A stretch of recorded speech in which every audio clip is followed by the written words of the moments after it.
सीधे आपको इसी सुरंग के पास लेकर चलते हैं, इस ठीक सुरंग के सामने आपको लेकर चलते हैं और हमारे संवाददाता आशुतोष मिश्रा इस समय हमारे साथ हैं और वो आपको वहां की ताजा स्थिति के बारे में बताएंगे। आशुतोष, असल में इन परिवारों की, इन मजदूरों की दिवाली आज है और जिस दिन पूरा देश दिवाली मना रहा था उसी दिन ये मजदूर यहां पर फंसे थे।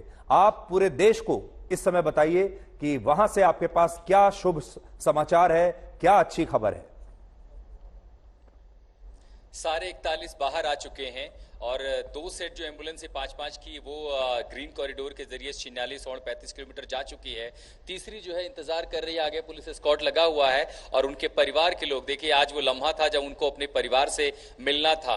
यहाँ वेदनाएं हैं, संवेदनाएं हैं, लोगों को हर दिन टूटते देखा है तो हर दिन अगली सुबह यहाँ पर उम्मीद लेकर आते देखा है। इन 17 दिनों में एक इंसान जिन भावनाओं, जिन परिस्थितियों से गुजर सकता था वो सब कुछ यहाँ हुआ है। और जिस समय हम आपको बात कर रही है, सीधी तस्वीरें ये भी दिखाती हैं कि हर वो रेस्क्यू टीम का सदस्य, प्रशासन से लेकर के मुख्यमंत्री तक, कर्मचारियों से लेकर के एनडीआरएफ, एसडीआरएफ, सीधे इस समय सुरंग के पहले मुहाने पर ये जो मंदिर बना है बाबा भौगनाथ का, जिसमें काली मां की एक फोटो भी रखी गई है, सीधे गए हैं पूजा अर्चना करने के लिए, धन्यवाद देने के लिए। क्योंकि तकनीक का सहारा था, विशेषज्ञता, महारत जिनको थी वो सब यहाँ पर थे। वीके सिंह, मुख्यमंत्री दोनों इस समय आपको उस मंदिर के बाहर, गुफा के सुरंग के ठीक बाहर दिखाई पड़ रहे हैं। क्योंकि जब तकनीक हार रही थी, हिम्मत टूट रही थी, हौसला टूट रहा था, तब भी ये कोशिश थी कि किसी भी हाल में हम हारेंगे नहीं, कोशिश करने वालों की हार नहीं होती। और इससे बड़ा उदाहरण क्या दिखाई देगा कि हिंदुस्तान ने पिछले 1 दशक में हुआ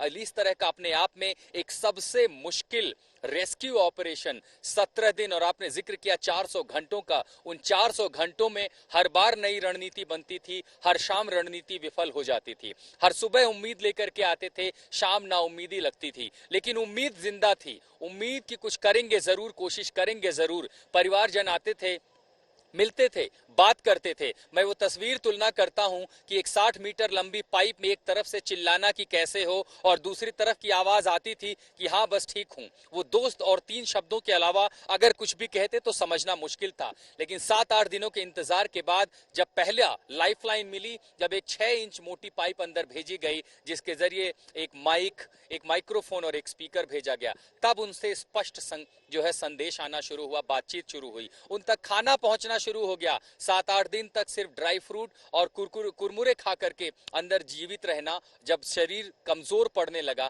तो उसका असर आपकी मनोदशा पर भी पड़ता है। लेकिन यह भी कोशिश हुई कि उन तक खाना जाए, दवाइयां जाए, हर मुमकिन मदद जाए और उसके साथ ये उम्मीद जाए कि लोग यहां पर हैं, कोशिश कर रहे हैं, आपको बचा लिया जाएगा। परिवार वाले आते थे, शाम को बिलखते जाते थे, कई बार आक्रोशित होते थे, कई बार गुस्सा भी करते थे कि ये कैसी कोशिश है जो कामयाब नहीं हो रही है, इतनी दुनिया भर की मशीनरी यहां पर लगी है, क्यों सफलता नहीं मिल रही है। लेकिन जब उन्हें उम्मीद दिलाई जाती थी कि देखिए ये जो हिस्सा था जहां पर ये काम चल रहा था, ये जगह खतरनाक हो गई थी, पहाड़ के बीच का हिस्सा टूटा और उस पे जान आफत न सिर्फ उन मजदूरों की थी, उन लोगों की भी थी जो इस रेस्क्यू ऑपरेशन में थे। अब मुख्यमंत्री बताइए कि जब ये लोग बाहर निकले, आशुतोष, 400 घंटे के बाद, 17 दिनों के बाद ये लोग बाहर निकले, क्या आप इन्हें देख पाए, क्या आप इनसे मिल पाए? और जब ये लोग बाहर निकले क्या इन्होंने कहा? इनकी जो शारीरिक स्थिति थी वो कैसी थी, मानसिक स्थिति कैसी थी, और बाहर निकलते ही सबसे पहले इन लोगों ने क्या कहा, क्या बताया?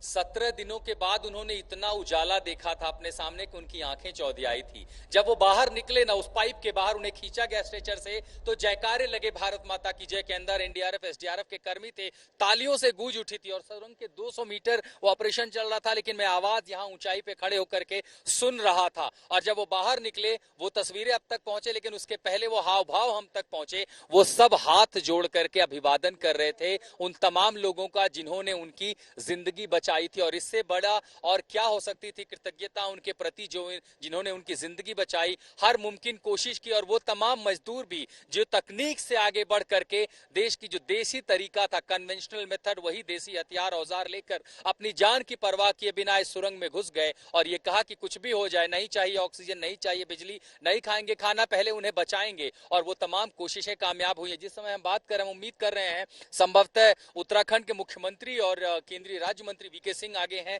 संभवतः वो मीडिया से मुखातिब भी होंगे और इस पूरे रेस्क्यू ऑपरेशन की जानकारी विस्तृत देंगे कि आखिर वो 400 घंटों का महा मिशन पूरा हो चुका है। और जिस समय हम बात कर रहे हैं, ग्रीन कॉरिडोर के जरिए अगली जो एम्बुलेंस है वो यहां से रवानगी होगी। अच्छा मौका सोचिए कि आज वो अपने परिवारों से मिलेंगे। वो तमाम लोग जो उनको खोजते यहां पर आए, क्योंकि बातचीत नहीं हो रही थी, फोन नहीं हो रही थी। बिहार के बांका के रहने वाले जो मजदूर यहां पर थे, उनकी बेटी को परिवार ये बताता था कि पापा का फोन टूट गया है, इसलिए वो बात नहीं कर पा रहे हैं। बेटी पूछती थी कि दिवाली में पापा क्यों नहीं आए। घर वालों ने कहा कि फोन टूट गया है पापा का, वो जल्दी आएंगे। लेकिन करते तो क्या, बेटी को कब तक फुसलाते, कब तक बहलाते। आखिरकार उनकी पत्नी, उनके भाई और परिवार यहां पर आ गए हालचाल लेने के लिए, जानने के लिए। और जब पाइप के मुहाने से उन्होंने वो संदेश भेजा कि कैसे हो, जब उन्होंने सुना ठीक हूं, कब निकालोगे, बाहर आकर के उनकी आंखें नम थी।